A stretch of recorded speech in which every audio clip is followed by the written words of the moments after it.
Hi, this is Tennis.com's Quick Hits. I'm Peter Bodo. Rafael Nadal probably surmounted the most difficult and critical step in his evolution as a player by beating Roger Federer at Wimbledon.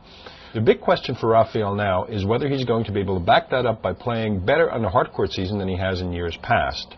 It's been an interesting dilemma for Nadal. You know, he's utterly dominated the clay court season, and then he's really given Roger all he could handle at Wimbledon for 3 years in a row. But the fact of the matter is he's always kind of tailed off when it came to the hardcourt season, the U.S. Open Series, and then the U.S. Open itself. By the time the indoor season and the championships came around, he's pretty much off the radar. Nadal really has Federer in a position now where he can catch him and overtake him, and a logical place to do that really would be the next Grand Slam at the U.S. Open. The only catch is Nadal has never been past the quarterfinals at the U.S. Open. This year might be different.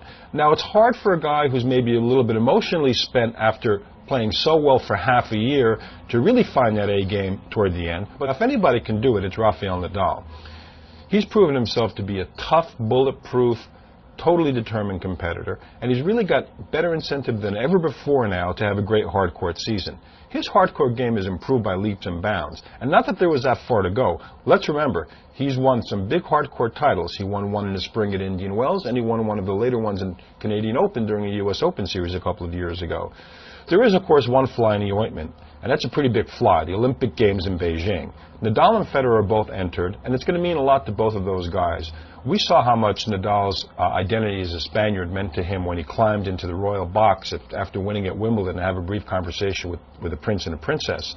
And we also know that Roger Federer, coming from tiny Switzerland, is very, very proud of what he can bring to the table in terms of his Olympic performance. Nevertheless, that will give both of the men great incentive with the upcoming hardcourt season. Now, this suggests that we can expect a real barn burner, either at the Olympic Games or at the U.S. Open, maybe at both. That's it for this edition of Quick Hits.